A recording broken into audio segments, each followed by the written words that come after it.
са. Хубаво е, че сте тук в неделен ден.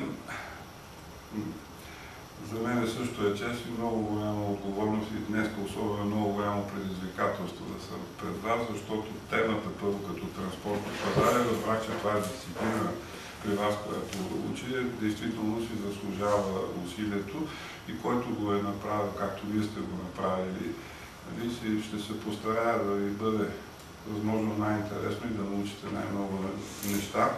Защо? Защото сте станали, в неделя сте дошли тук. И аз също съм станал и господин Миг в неделен ден. И се заслужава това, което ще кажа и вие ще попитате или някаква дискусия, да възможно най-много да научите, за да си бъдете полезни действително в някакво знание. Аз нямам първо да се представя, казвам се Красимир Ангелов. На 60 години съм, общо взето железничар човек.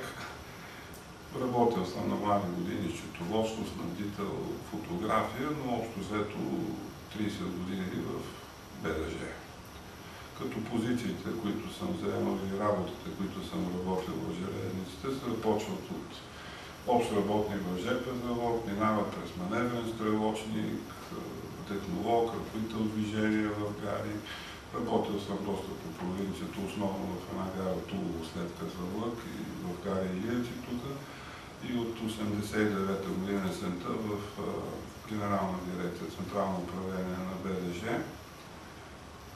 И там се отговарях за движението, за правилниците, за безопасността, за цялостната организация в железниците.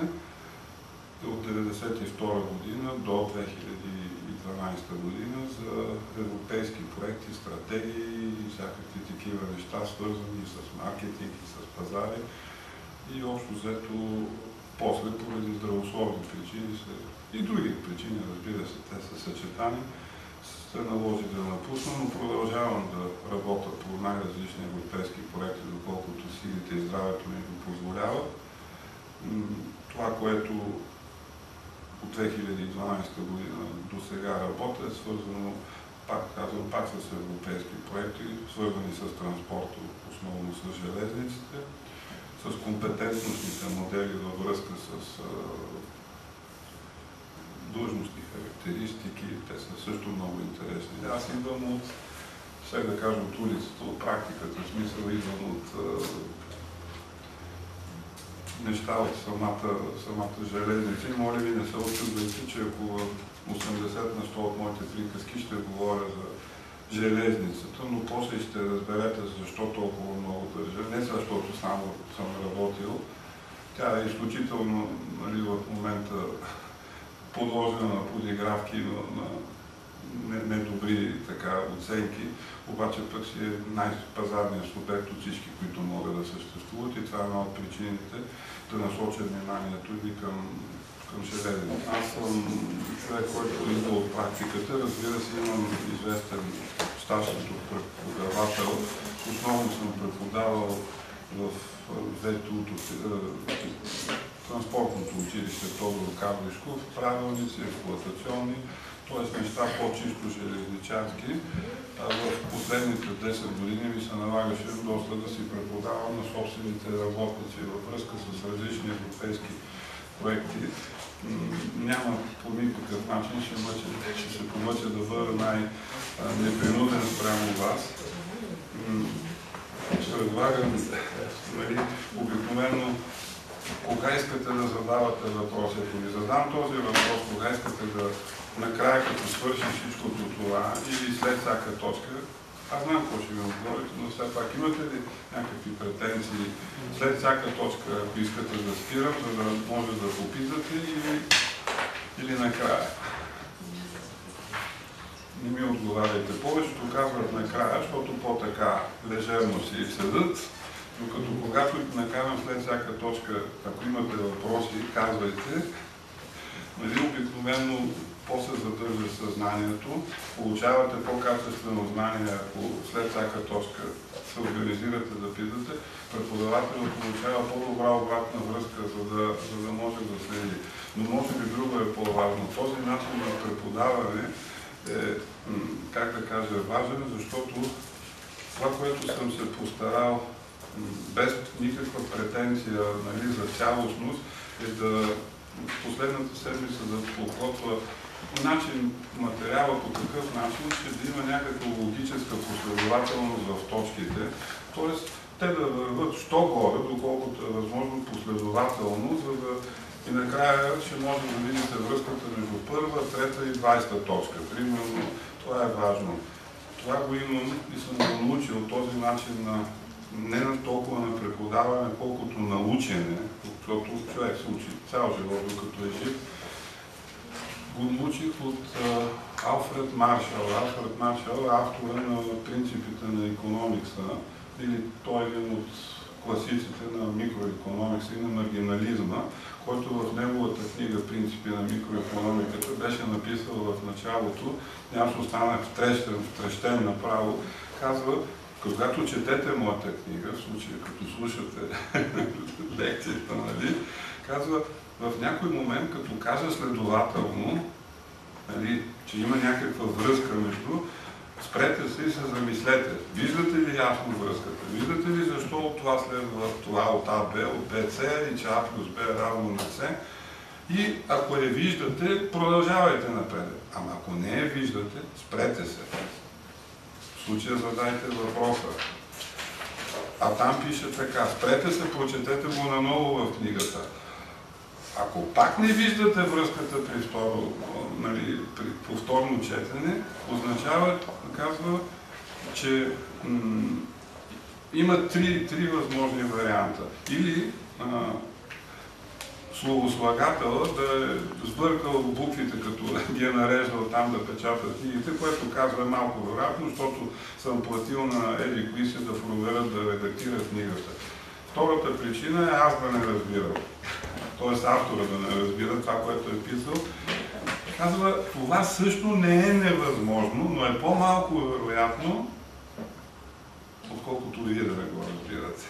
Тоест по-добре първо почнете от себе си, вижте какво не разбирате.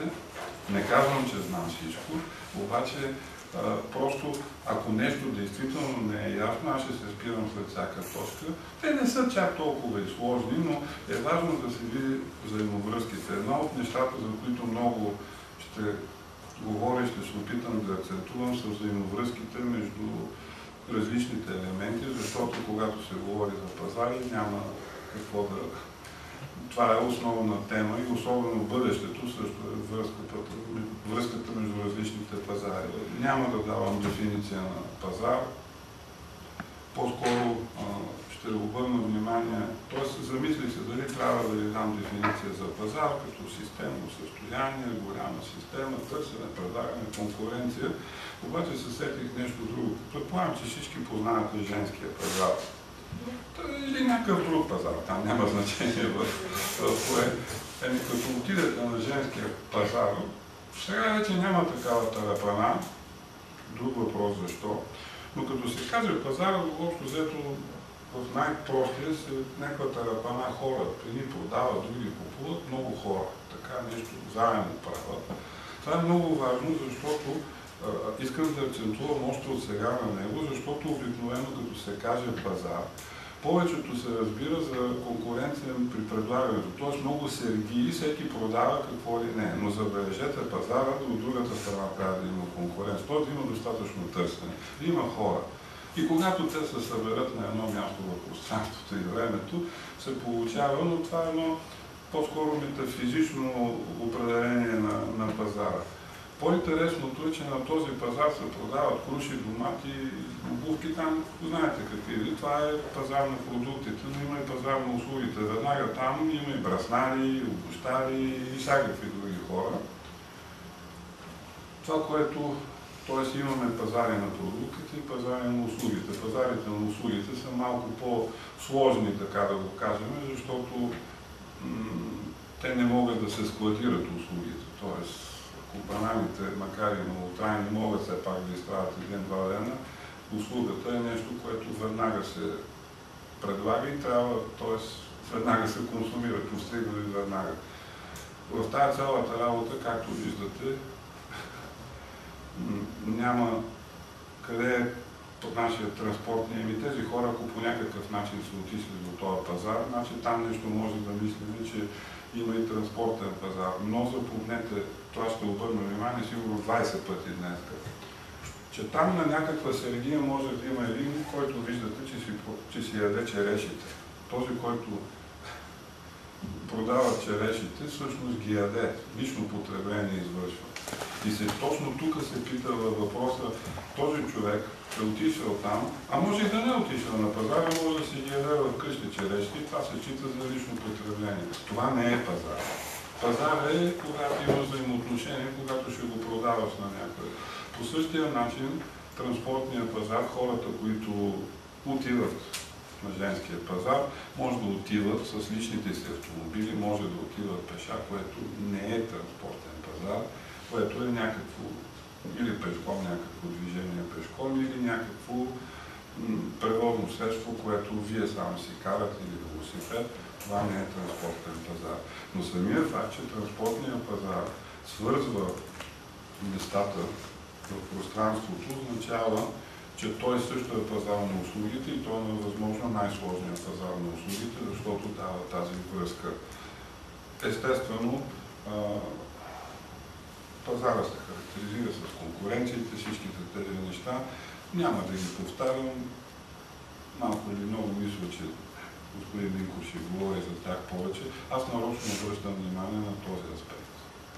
Че едно е лично потребление. Може би тук е мястото с този пример, към който после ще се обърна. На пазара, ако има само една сергия с череши, имаме ли монопол? В смисъл, нямаме достатъчно предлагане, като нямаме достатъчно предлагане, то е пазар ли? Ако няма никакъв клиент на пазара, нали разбирате, че имаме проблем, нещо няма търсене и изглежда, че пазара не функционира, така да се каже, т.е. що не функционира, начин не съществува. Но както може да няма клиенти, така може да няма и предлагане. Никой не предлага, примерно, в момента огнеупорна пръст. Защото си спомням, че преди години си купувах оттам, а сега никой не я предлага. Обаче вече благодарение на комуникациите, на информационните технологии, всъщност аз мога да разбера вече къде я продават, в Метро или там някакъв Баухаус или някаква друга верига и вече става едно прегрупиране на тези пазари и всъщност не е задължително да е на едно място пазара, е бил на едно място, защото е липсвало информация и телекомуникации. А сега вече това всичкото се разтваря, може да бъде на другия край на София магазина или другия пазар. Много бързо разбирате, благодарение на начините си на придвижване, било с индивидуален транспорт, може да достигнете другия пазар и вие се, как да кажа, думата е точно се глобализира пазарите.